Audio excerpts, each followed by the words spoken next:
My name is Madison Ellison. I am 32 years old and I was standing in the bridal suite when my phone chimed. One new message from Mom. Don't expect anyone to show. My hands trembled as I read those 6 words. The joy of my wedding day crumbled into dust. I checked social media hoping for some explanation, and that is when I saw it. A group photo of my entire family on a private beach in Maui with the caption, "Finally together." I could not breathe. If you are watching this video, let me know where you are viewing from and hit that like button if you have ever been betrayed by family. This is the story of how I faced the greatest betrayal of my life. I was born into the Ellison family owners of one of the most successful luxury hotel chains on the East Coast. Ellison Luxury Hotels started with one small boutique hotel in downtown Boston that my father William inherited from his father. Through aggressive expansion and shrewd business deals, my father turned that single property into a chain of 20 luxury hotels spanning from Maine to Florida. Our family name became synonymous with elegance and exclusivity. Growing up, I never wanted for anything material. We lived in a sprawling mansion in the most prestigious neighborhood in Boston, had vacation homes in the Hamptons and Aspen, and I attended the finest private schools. But what I craved most, parental approval and affection, remained frustratingly out of reach. From an early age, it was clear my parents had different expectations for me compared to my older brother Trevor. While I was held to impossibly high standards, Trevor, 5 years my senior, could do no wrong in their eyes. If I brought home straight, as my father would nod curtly and ask why I had not pursued more advanced courses. When Trevor barely managed B's and C's, there were celebrations and expensive gifts. My mother Diana was no better, a former debutante who married into wealth. She seemed perpetually disappointed that I preferred business books to fashion magazines. She would sigh dramatically whenever I expressed interest in the hotel business instead of finding a suitable husband from our social circle. Despite this, I was determined to prove my worth. I graduated top of my class in high school, earned a business degree from Harvard, and went on to complete my MBA with a specialization in hospitality management.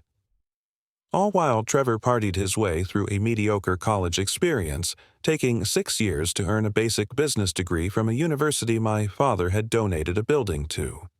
Upon graduation, I joined the family business, naively believing my education and dedication would finally earn me the recognition I deserved. Instead, I was given an entry-level position, while Trevor was immediately appointed as vice president of operations, despite having 0 relevant experience. What became painfully obvious over the next few years was that while Trevor had the title, I was the one everyone came to when problems needed solving. There were 3 distinct instances where my quick thinking and business acumen saved the company from Trevor's catastrophic mistakes. The first happened during a major renovation of our flagship Boston property. Trevor had approved a contractor's bid that was suspiciously low without verifying their credentials or insurance. 2 days before construction was to begin, I discovered the company was a shell corporation with multiple complaints filed against them. I stayed up 3 nights straight negotiating with reputable contractors to take over the project, saving the company from potential lawsuits and reputational damage. The second time involved a pricing strategy Trevor implemented across all properties without consulting the revenue management team. He slashed luxury suite prices during peak season, believing it would increase occupancy. Instead, it devalued our brand and actually decreased overall revenue. I created and presented a detailed analysis showing the negative impact and proposed a new dynamic pricing model that ultimately increased our revenue by 23%. The third, and perhaps most significant incident occurred when Trevor nearly lost our newest Miami property to a zoning issue he had ignored. Multiple warnings had been sent to his office about compliance problems, all of which he had dismissed without reading. I found out about the situation just 72 hours before the city was set to shut us down. I flew to Miami immediately, spent 2 days and nights working with local officials, made the necessary adjustments to the property, and secured the permits just hours before the deadline. Each time, my father acknowledged my contributions with reluctant passing comments while continuing to sing Trevor's praises in management meetings and family gatherings. It was exhausting and demoralizing to work twice as hard for half the recognition, but the family business was in my blood, and deep down I still hoped to one day earn my rightful place. Then I met Eric. Unlike the privileged men in our social circle who had known nothing but wealth and entitlement, Eric Thompson came from a middle-class family in Philadelphia. He had put himself through college, working nights and weekends, built a successful career as an architectural engineer, and was refreshingly down to earth. We met when his firm was hired to consult on one of our hotel renovation projects. Our connection was immediate and profound. Eric saw me for who I truly was, valued my intelligence and determination, and supported my ambitions. For the first time in my life, I felt truly seen and appreciated. When we started dating, my family's reaction was predictably negative. My mother called him a fortune hunter, and my father dismissed him as not our kind. Trevor openly mocked Eric's more modest background at family dinners, making crude jokes about his public school education. Eric weathered it all with dignity, never stooping to their level or allowing their behavior to change how he treated them. His patience and integrity only made me love him more. After a year of dating, Eric proposed during a simple but romantic picnic in Boston Public Garden. No extravagant gestures, no audience, just the two of us, and a heartfelt promise to build a life together based on mutual respect and love. I said yes without hesitation. When I announced our engagement at the next family dinner, the reaction was explosive. My mother burst into tears, not of joy, but of disappointment. My father slammed his fist on the table, rattling the fine china and crystal, and declared he would not attend any wedding to that gold digger. Trevor laughed and asked if Eric had even been able to afford a real diamond. I showed them my ring, a beautiful but modest diamond that had belonged to Eric's grandmother. Rather than seeing its sentimental value, my mother scoffed and said she was embarrassed I would wear such a tiny stone. The evening devolved into a screaming match with accusations flying about how I was betraying the family by marrying beneath my station. I left that dinner determined that my wedding would proceed with or without their blessing. Eric deserved better than their judgment, and honestly, so did I. Still, despite the hurt and anger, I could not quite let go of the hope that they would eventually come around. They were my family after all, and some childish part of me still yearned for their approval.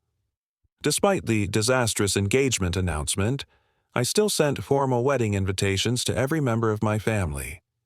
Eric questioned whether this was setting myself up for more disappointment, but I insisted on giving them the chance to do the right thing. They are still my family, I told him. I have to at least try. The next 6 months were a whirlwind of wedding planning. I still smell the cold October rain the morning I zipped myself into the dress. No mother beside me, just the hiss of silk and the echo of her last text. Wide shoulders. I stared at the mirror. Wide shoulders? That was all she saw? Flashback, 6 weeks earlier. I held 3 gowns in my phone screen, heart pounding, waiting for her, "Congrats, baby." The bubble blinked. Then came the dagger. Wide shoulders. Delete. I swallowed the sting and paid the deposit alone. Back to the suite. Gold light pooled on burgundy carpet. A knock. Eric peeked in. "You okay?" I nodded too fast. He stepped closer, raindrops still clinging to his hair. "You're shaking." I wasn't cold. I was bracing. Flashback.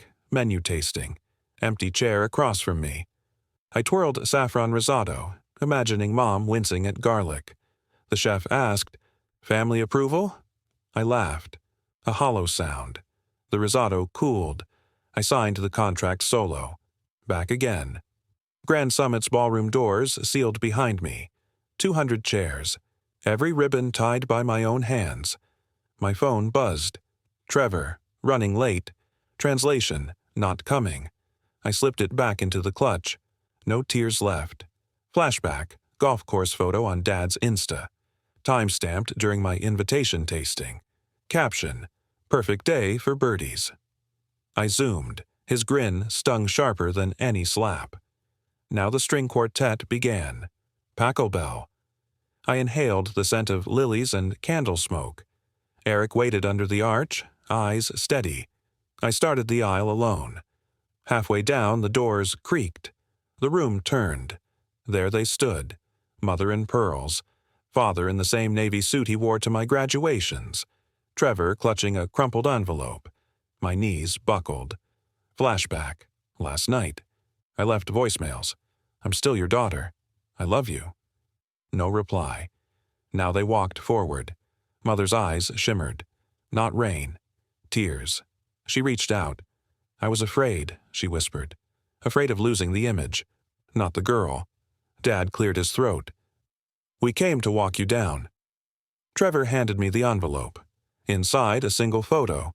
Us at 10 and 6, muddy knees, lemonade grins. On the back, scrawled, "Always." I linked arms with them. 4 steps, 5. Eric's smile widened. The quartet swelled. The scent of rain vanished into warm candle wax. I reached my groom. Not alone, not fully forgiven, but seen. Despite these disappointments, I clung to the hope that when the actual day arrived, family obligation and public appearances would compel them to attend. My parents were nothing if not concerned with how things looked to others in their social circle. Surely they would not want to explain their absence from their only daughter's wedding to their country club friends. 2 weeks before the wedding, I noticed my family members had become unusually difficult to reach. Calls went straight to voicemail. Texts received delayed one-word responses. Emails about last-minute wedding details went unanswered. During our final venue walkthrough, the wedding coordinator asked about the family seating arrangements, and I felt a knot form in my stomach as I realized I was not entirely confident my family would show up. Still, I reserved the entire front row on my side of the aisle, holding on to a shred of optimism. 1 week before the wedding, I stopped by my parents' house unannounced, hoping to catch them at home. The housekeeper informed me they were not available but seemed uncomfortable when I asked where they had gone. She eventually admitted they had left that morning with several suitcases, but had not shared their destination with the staff. My calls to Trevor went straight to voicemail. His wife Jessica posted on social media about a much-needed break from Boston, but did not specify where they were headed. A cold feeling of dread began to settle over me, but I pushed it aside, focusing instead on final wedding preparations. The night before our wedding, I made one last attempt to reach my family.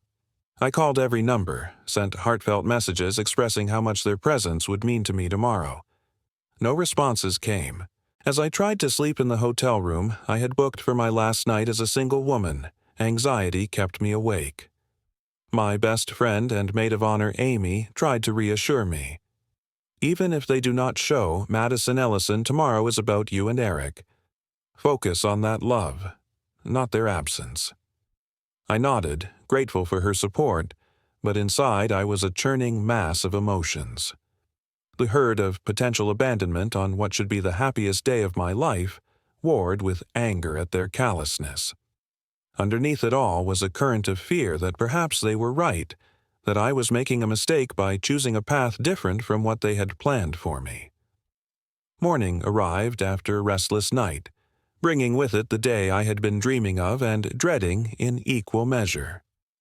The morning of my wedding day dawned bright and clear, a perfect October day with crisp air and vibrant fall foliage visible through the hotel room windows. For a few blissful moments after waking, I forgot about my family concerns and simply felt excitement about marrying Eric. My maid of honor, Amy, arrived at 7:30 with coffee and pastries, followed shortly by the hairstylist and makeup artist. The bridal suite filled with the cheerful bustle of wedding day preparations. My other bridesmaids, all friends from college and work, arrived one by one, bringing gifts, champagne, and much-needed moral support. "Has anyone from your family?" called Amy asked quietly while the makeup artist was setting up. I checked my phone. "Nothing yet," I said, trying to keep my voice steady, "but it is still early." "By 10. My hair was styled in soft waves with small white flowers woven through, and my makeup was complete natural looking, but designed to last through tears and kisses. The photographer arrived to capture getting ready moments, and I forced myself to smile as if everything was perfect. At 11:15, as I was stepping into my wedding dress, a vintage-inspired lace gown with delicate beading, my phone chimed with a message. My heart leapt with hope as I saw my mother's name on the screen. That hope crashed as I read her message. "Don't expect anyone to show." 6 words, no explanation, no apology, just a cold statement delivered hours before I was supposed to walk down the aisle. My hands shook so badly I nearly dropped the phone. The room went silent as my bridesmaids noticed my expression. "Madison Ellison, what is it?" Amy took the phone from my trembling hands and read the message. Her face flushed with anger.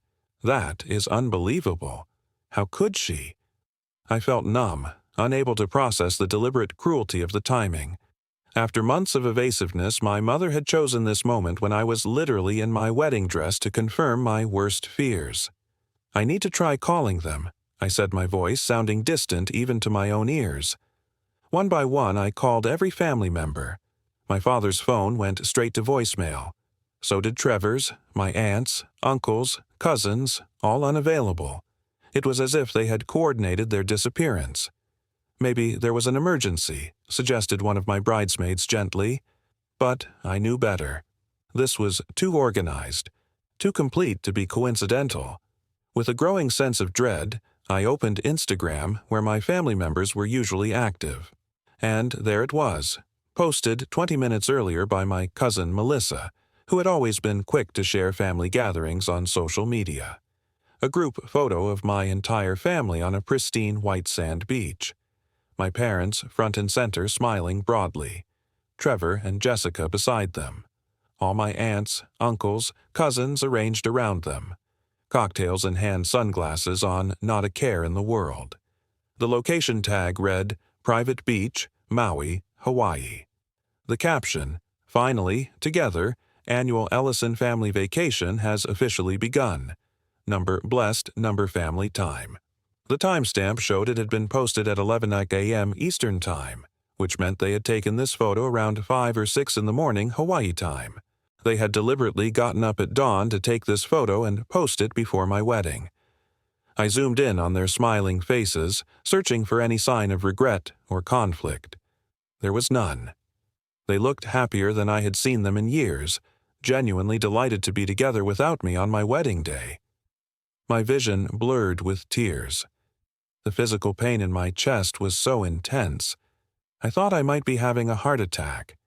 This was not just absence. This was not just missing my wedding. This was a deliberate, coordinated act designed to hurt me as deeply as possible.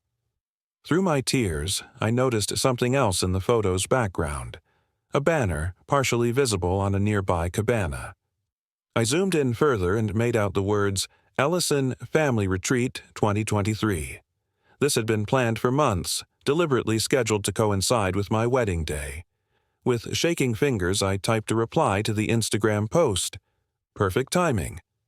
Then I turned to Amy and my bridesmaids who were watching me with expressions ranging from shock to outrage to pity.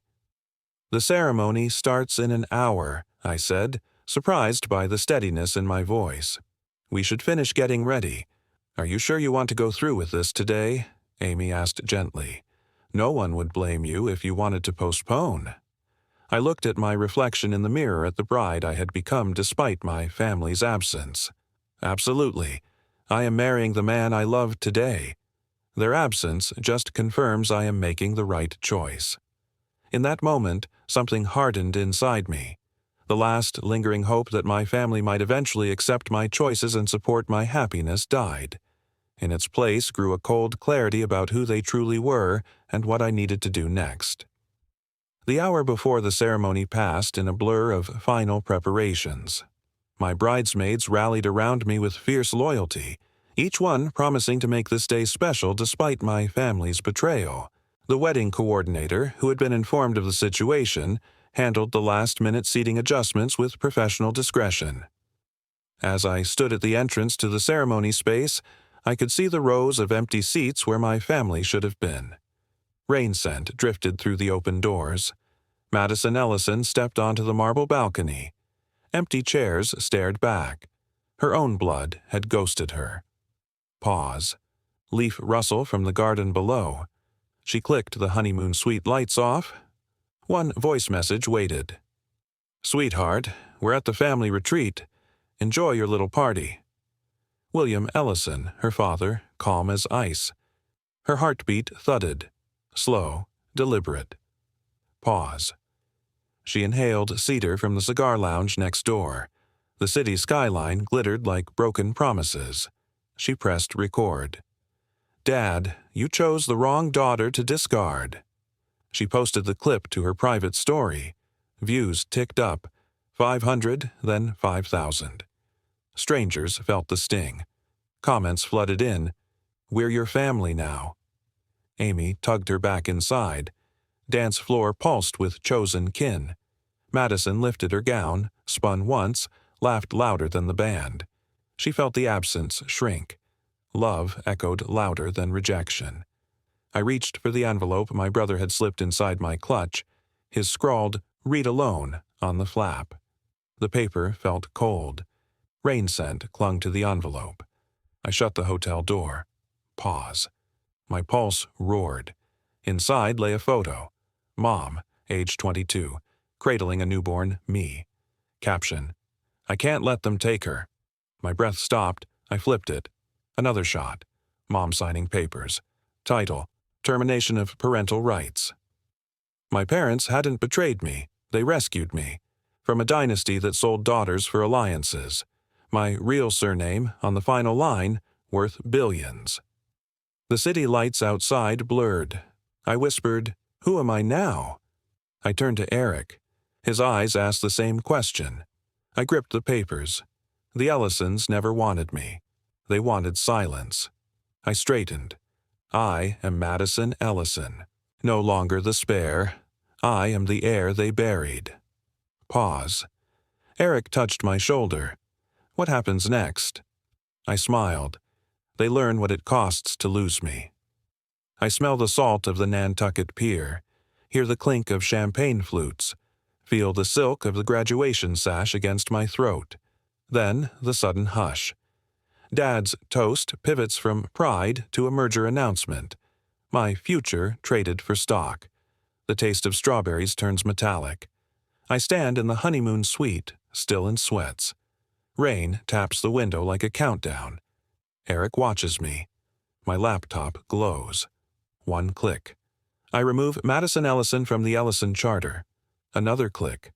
Discretionary accounts freeze. No yachts, no spa retreats, just numbers locked behind my password.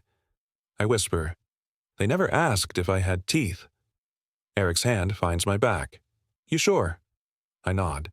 "They wrote me off. I wrote them out." Dawn slips through the blinds, pale gold. I feel the wound, fresh, open, yet my pulse steadies. I book the cabin in the Berkshires, firewood scent already in my mind. Jonathan Reed meets me at the corner cafe. No mahogany boardroom, just espresso steam and whispered clauses. He scans my screen, brow arched. Clean, surgical. They'll feel the chill by brunch. I sip my latte. It tastes like reclaimed power. Eric squeezes my knee under the table. Ready for the fallout? I stare at the city skyline. Glass towers once promised belonging. Now they reflect a woman they never saw coming. I smile.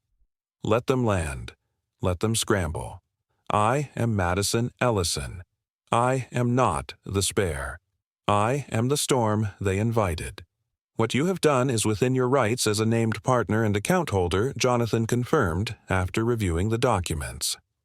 Removing yourself from the charter is straightforward. The account freezes are temporary by nature and affect only non-essential corporate spending. There is nothing illegal about what you have done, though. I expect your family will be furious. That is exactly what I am counting on, I replied.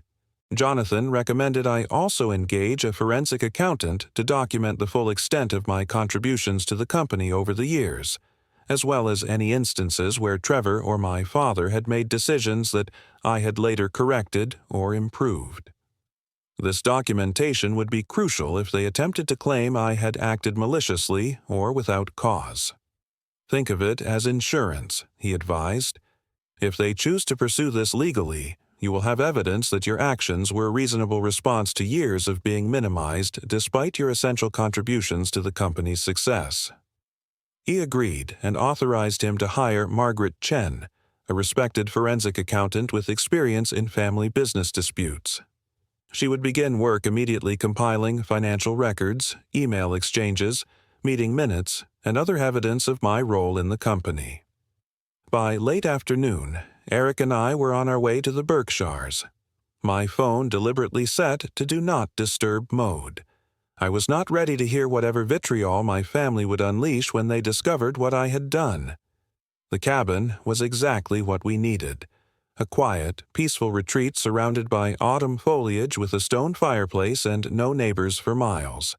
For 2 days we hiked cooked meals together, sat by the fire reading, and began to heal from the wedding day trauma. On the 3rd day, curiosity got the better of me, and I checked my email. There were dozens of messages from family members, each more outraged than the last. The timestamps showed a progression that told the story clearly. Flashback, I'm 8, satin ribbon in my fishtail braid, marble hallway cool and slick under bare feet, Charlotte Russe cupcake scent still sticky in the air. I skittered toward the study, report card flapping like victory. Straight A's, 3 years running. Mama turns a page, doesn't look up.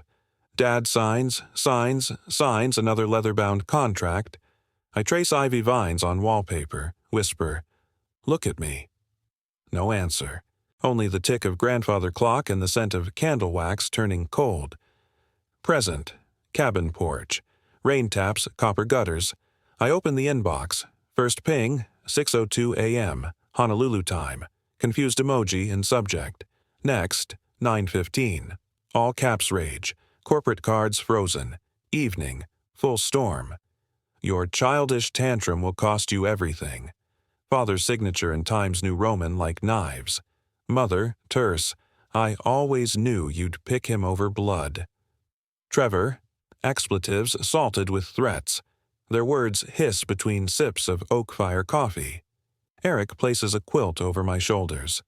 The leaf rustle answer is silence. Questions crowd me. How can money they never let me touch become ammunition against me? When did family become a brand to protect, not a circle to cherish? I shut the laptop. Screen glow fades against pine plank table. Smoke curls from chimney. Rain scent layers over cinnamon and cedar. My pulse steadies. Only thing dying tonight is the version of me who keeps begging them to see her. 3rd day. Phone buzzes. Maria, CFO, voice trembles. Chaos. They're calling it corporate sabotage. Her fear tastes metallic through the line. She adds, "We were barred from your wedding. Threats taped above every cubicle." I close my eyes. So the ballroom seats weren't empty by choice. They were held hostage. A fresh sting blooms behind my lids. No. I breathe in, breathe out. The betrayal deepens, but so does the clarity. I thumb the folder Jonathan sent. Margaret Chen's preliminary spreadsheet glints. Every file altered at 3 a.m. Every market recall order I reversed, every policy that kept them from lawsuits. The data sings like receipts stapled to truth. Page after page of invisible labor now visible. Evidence feels like armor slipping over skin. Outside, geese arrow south, honking a chorus of goodbye. Back in the cabin kitchen, I slice Bartlett pears, drizzle honey thick as memory. Eric stirs risotto, steam circling like forgiveness. I look at him. He sees me. Every polished scar, every sleepless all-nighter I spent saving a board Dad thought was bulletproof. In his eyes, there is no next time. There is now. Rain softens to mist. Wood crackles. I whisper to the quiet walls, maybe next time I'll finally believe I'm enough. The city hums beneath Boston's glass balconies. I watch rain bead on steel railings like mercury tears. Eric's hand steadies my pulse. Inside, the locked mahogany box waits. Mother's words echo. Never open. Mid-sleep, I twist the brass key, hinge creak, cedar breath curls out. A USB, insurance, a birth certificate, Madison Ellison Wellington Lee. 2 years newer than the one framed in Dad's den. My heart slams. They rewrote me to protect the empire. I was the safety deposit box all along. I plug in the drive. Video flickers. Grandmother Victoria, silver-bobbed, tear-streaked. She whispers, "They took you from me to seal the merger." I pause the clip. Breath frozen. Identity isn't betrayal. It's the ransom note they never expected me to read. Eric stirs beside me. City lights stripe our ceiling like runway flares. "What now?" he asks. "Now," I say. I return the favor. I did not have to wait long. Exactly 1 week after our return from the Berkshires, the doorbell rang repeatedly, followed by loud, angry pounding on our front door. The aggressive pounding continued as I approached the door. Through the peephole, I could see my father standing in the hallway, his face flushed deep red with anger. Behind him stood my mother, her arms crossed tightly over her chest, and Trevor, pacing back and forth like a caged animal. I took a deep breath, smoothed my expression into one of calm indifference, and opened the door. With deliberate casualness, I raised my coffee mug to my lips and took a slow sip before speaking. "Well, this is a surprise. Did you enjoy Maui?" My father pushed past me into the apartment, ignoring my question entirely. "What the hell do you think you are doing?" he bellowed. "Do you have any idea the damage you have caused?" My mother and Trevor followed him in, both glaring at me with undisguised hostility. Eric emerged from our home office, alerted by the commotion, and stood quietly beside me in a show of support. "I assume you are referring to the account phrases and my removal from the company charter," I said calmly, "actions that were entirely within my legal rights as a named partner." "Legal rights?" My father's voice rose even higher. "You have crippled operations. Hotels cannot process payments. Vendors are not being paid. The executive team cannot access travel funds. All because you had some petty grievance about your wedding." I set my coffee down and met his gaze directly. "Petty grievance. You and the entire family deliberately scheduled a vacation to coincide with my wedding day. You posted photos specifically timed to hurt me at my most vulnerable moment. And you call that a petty grievance?" "We take the same family trip every year," my mother interjected weakly. "Really? Because according to the resort's website, this was the inaugural Ellison family retreat, and the booking was made 4 months ago, 2 weeks after I sent out save-the-date cards for my wedding." My mother had the grace to look slightly uncomfortable, but Trevor jumped in with his usual aggression. "So, what if we did? It is not like your wedding to this. This nobody was important to the family. You chose him over us. What did you expect?" Eric stiffened beside me but remained silent, allowing me to handle the confrontation as we had discussed. "What I expected was basic human decency," I replied, "but clearly that was too much to ask from the Ellison family. So instead, I did what you all taught me to do. Used every available resource to protect my interests." My father snorted derisively. "And what exactly are your interests? You have cut yourself off from the family fortune, from your position in the company, from your inheritance. For what? To make some dramatic point." I walked to the dining table where I had placed 3 thick folders, each labeled with one of their names. I handed them out one by one. These contain detailed documentation of my contributions to Ellison Luxury Hotels over the past 5 years. Specifically, instances where I directly saved the company from financial or legal disaster, most often cleaning up messes created by Trevor. Trevor flipped open his folder and his face palled as he scanned the contents. My father was slower to look, his jaw clenched in stubborn resistance. This first section I continued pointing to my father's folder contains emails and meeting minutes showing how my marketing strategy for the Miami property increased revenue by 30%. Year over year, despite you giving Trevor credit at the board meeting. I turned to my mother next. Your folder includes documentation of the 3 occasions when I personally secured permits and approvals that saved hotel openings after Trevor failed to file the proper paperwork. The rain still clung to the cedar shingles when Madison Ellison stepped onto the terrace. Scent of wet pine and the low rustle of leaves. Trevor's face drains. Mother's diamond bracelet slides from his wrist. My childhood gift. Weaponized evidence. Flashbulbs pop. Champagne fizz dies. The patriarch's jaw tightens. You'd burn the empire over feelings. My phone buzzes. Livestream viewers spike 800%. I taste copper, adrenaline, or betrayal, same difference. The folders wait on the marble table. 3 labels, 3 sins. I pass them like communion wafers. Trevor flips his open. Color leaves his cheeks. Father refuses, then yields. Paper crackles. Miami revenue, 30% up, credited to the wrong son. Permits pulled from fire drill chaos. My signature never mentioned. Christmas cards printed while my work was erased. Proves nothing, Father mutters, voice thin as antique crystal. I smile. Lawyer has the whole archive. Court means headlines. Headlines mean stock dips.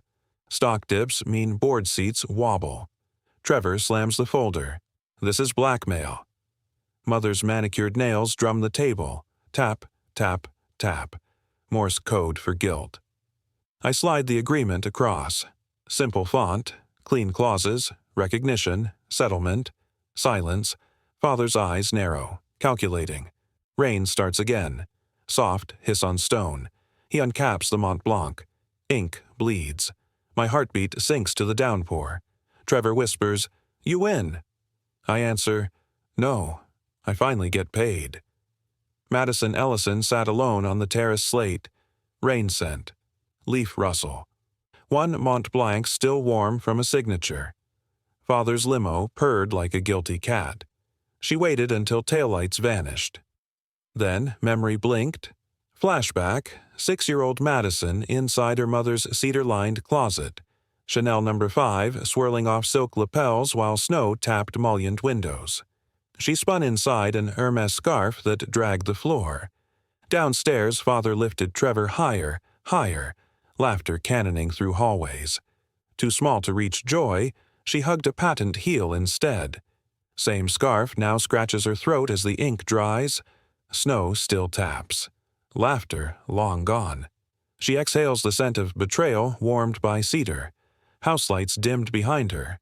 Inside, Eric whispers her name. "Are you okay?" "I'm empty." She stands. Rain freckles the folders. Her phone vibrates. Story trending. Tabloids already spinning. She opens notes. Types 1 sentence. Sends it to the family thread. A deal isn't peace. It's just a pause before the next battle. Rain drums silence. I slid the notarized envelope across the marble counter. Heart hammered like a dropped beat. Paparazzi flashbulbs bloomed against the penthouse glass. Turned my reflection into a ghost. Eric's phone buzzed. Unknown caller. He lifts it. Eyes widen. "Madison!" The courier never left the building. Elevator dings. Who just stepped out? Rain scent drifts in. Cold. Metallic. Floor numbers climb. I taste copper on my tongue. The doors part. A single Hermes scarf flutters out. Mother's perfume hits like a slap. She steps forward. Heels clack like verdicts. Her eyes? Dry. Her voice? Ice over whiskey. "You forgot this." She drops the scarf. Same one I spun in at 6. Same one that never fit. I don't reach for it. "Come to gloat?" I ask. "No." She tilts her head. "To warn. Your brother's gone, left the city." Pulse spikes. "Gone where?" She smiles, thin. "To the one place you never looked." Behind her, a second shadow moves. Trevor? No. Broader. Older. A man in a navy peacoat lifts his gaze. Recognition punches my ribs. Uncle William, dead to us since the yacht scandal. Alive. Here. Mother steps aside. William raises a manila folder. My insurance policy, he says. His voice? Gravel soaked in bourbon. Signed the week you were born. Inside, shares, voting rights. Enough to flip every board seat. Eric's hand finds mine, squeezes once. I swallow. Why now? William shrugs. Because your war just became a family reunion. He flicks the folder. Papers flutter like snow. One page lands face up, a single line. Beneficiary, Madison Ellison. Mother's smile cracks. Happy belated birthday, darling. She turns, walks back into the elevator. William follows. Doors seal. Silence swells. I stare at the page. Ink still wet. Eric whispers, "What does this mean?" I breathe in cedar, Chanel, betrayal. It means the game's not over. I look at the envelope, still sealed, still waiting. Camera flashes strobe again. I step to the glass. City lights shimmer like spilled diamonds. Somewhere below, a limo engine revs. Father? Trevor? Or someone new? My phone buzzes. Text from unknown. Check the date on the last clause. I flip the envelope. Postmark. Tomorrow. Tomorrow hasn't happened yet. I exhale. Rain drums the terrace. I whisper to the night. Round 2 starts at sunrise. Within 6 months, we had secured contracts with 5 independent hotels struggling to compete with larger chains, helping them develop unique brand identities and optimize their operations. The healing process was neither quick nor linear. There were days when the pain of my family's betrayal felt as fresh as it had on my wedding day. I would find myself overwhelmed by grief for the relationship we never had, and now never would. On those days, Eric would gently remind me that I had done everything possible to earn their love and respect, and their failure to give it was their loss, not mine. I began seeing a therapist who specialized in family trauma, working through the complex emotions of simultaneously mourning and breaking free from toxic family dynamics. Dr. Harris helped me recognize patterns I had internalized growing up as the less favored child and develop healthier boundaries in all my relationships. The hardest part, I told her during one session, is accepting that they will never be the family I needed them to be. That no matter what I achieve, it will never be enough to make them truly see me. That acceptance is actually the beginning of freedom. She replied, "When we stop expecting people to be different than they have consistently shown themselves to be, we can make choices based on reality rather than hope." Those words became a touchstone for me in the months that followed. I stopped checking my family's social media accounts, no longer torturing myself with glimpses of gatherings I wasn't invited to. I declined the obligatory holiday invitation that arrived in November, sending a polite but firm email explaining that I needed more time and space before considering family events. My mother made one attempt at reconciliation, inviting me to lunch 3 months after the wedding. I agreed, curious about her intentions. The meeting was awkward, filled with superficial conversation about the weather and mutual acquaintances. The lilac scent of my mother's study stings my nose like pollen. Sharp, floral, false. It's the day the gala invitations arrived. Thick cream stock, embossed crest. I trace the raised ink while Mom snaps a photo for Insta. Smile, Madison. Everyone's watching. The shutter clicks. Paper slices my finger. Tiny, bright blood. She doesn't see.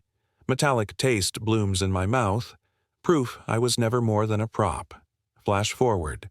Rain slicks the cobblestones outside our loft in Beacon Hill. Eric slides a mug of cinnamon coffee across the reclaimed wood counter. The steam smells like safety. I scroll past another Insta story.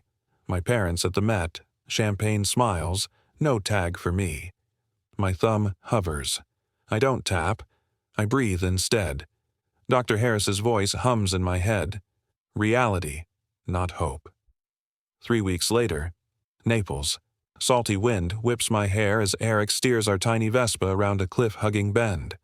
The Tyrrhenian Sea glitters like crushed sapphires. I laugh, genuine, unfiltered. The sound surprises me. I haven't heard it since the rehearsal dinner where my own mother asked if I was settling. Back in Boston, autumn leaves rustle like whispers. Our consulting firm signs its 10th boutique hotel. The owner, a single mom from Worcester, hugs me after the launch party. "You gave us our dream back," she says. Her gratitude lands heavier than any silver spoon approval. Thanksgiving. I decline the family invite. Instead, we host Friendsgiving. Tofurkey, chaos, mismatched plates. The apartment smells like rosemary and chosen love. Eric's hand finds mine under the table. His ring is warm. I am grounded. Flashback. I'm 5, twirling in the foyer mirror. I want to be seen. Dad rushes past, phone to his ear. Mom adjusts my sister's tiara. The leaf rustle outside is loud. I keep spinning. Present. Our vow renewal. Back garden. String lights flicker like fireflies. 43 guests. All of them showed up when it counted. I read my own vows. I choose the family who chooses me. My voice cracks, but it's strong. Eric wipes a tear with his sleeve. The photographer, my college roommate, captures the moment. No filters needed. After the last dance, I slip away to the porch. Cold air bites my cheeks. Somewhere, my parents are at another gala, wondering why the gossip stopped. I exhale. The sky is clear. Stars look like invitations I finally declined. Inside, laughter spills warm against the night. I step back through the door. Chosen arms wrap around me. I am home. The porch light flickers. Rain hammers the marble steps of the Ellison estate. Madison Ellison steps into it, couture clinging like guilt. The droplets taste metallic, like old money. Inside, the chandelier shudders. One bulb pops. Dad's toast still echoes. To the real daughter. The camera flash freezes Skylar's smirk. Did they think a surprise trust would shut Madison up? The front door slams behind her. Pause. Her heels sink into wet gravel. 10 million view Betrayal smells like wet magnolia and Chanel No. 5. Eric steadies the Vespa on the crest of Beacon Hill. Steam rises from the coffee shop window, cinnamon against cold asphalt. Madison scrolls. Mom's story, met staircase, red carpet, no tag. Congrats to Skylar Ellison, the caption purrs. Madison's thumb hovers. Eric whispers, "We're good." She pockets the phone. Breath in. 3 weeks, no, 3 centuries. Later. Naples. Wind whips salt into her grin. Sapphire water races the scooter rim. Madison laughs, raw, unfiltered, echoes off cliff. Boston autumn leaves rustle like receipts of every favor she never got back. The boutique hotel launch candle smoke wraps the new mom from Worcester like armor. Skylar's gala diamonds feel dim now. Thanksgiving table at the brownstone seats 8 mismatched plates, mismatched stories. Skylar texts, "Tradition, Madison." She thumbs decline. Gravy steam and chosen love fog the windows. Eric's ring taps her thigh. It pulses. Stay. Madison exhales. I was 5 again, spinning in the foyer mirror, Mom fixing Skylar's tiara, Dad on the phone. Spinning, hoping centrifugal force could pull their gaze. The rustle of leaves outside was applause no one gave. Flash to now, our vow renewal. Back garden, fairy lights, 43 hearts who showed up when it counted. Not Skylar's crowd. Madison reads, "I choose the ones who choose me." Voice cracks, chest opens. Eric catches the tear. 1 photo. 0 filters. The night still hums when Madison slips to the porch. Boston's sky sharpens. Stars now look like invitations she finally ignored. Inside, laughter spills like warm brandy on frost. She steps back. Arms envelop. Madison exhales. Home. Blood relation is accident. Real family. Built. My DNA brothers tossed barbs wrapped in silk. My in-laws, Eric's cousins. They clapped for wins I never posted. Boundaries. Once weakness, now weapon. I gave A+ effort for a C- hug. Then I stopped asking, started deciding. Skylar's yacht snaps like a cheap filter next to the Worcester mom's grateful smile. Madison Ellison is no longer the daughter in the back row photo. She's lead investor, chosen wife, self-approved. Your people love loud, no paywall. Set the limit. Watch the garden grow.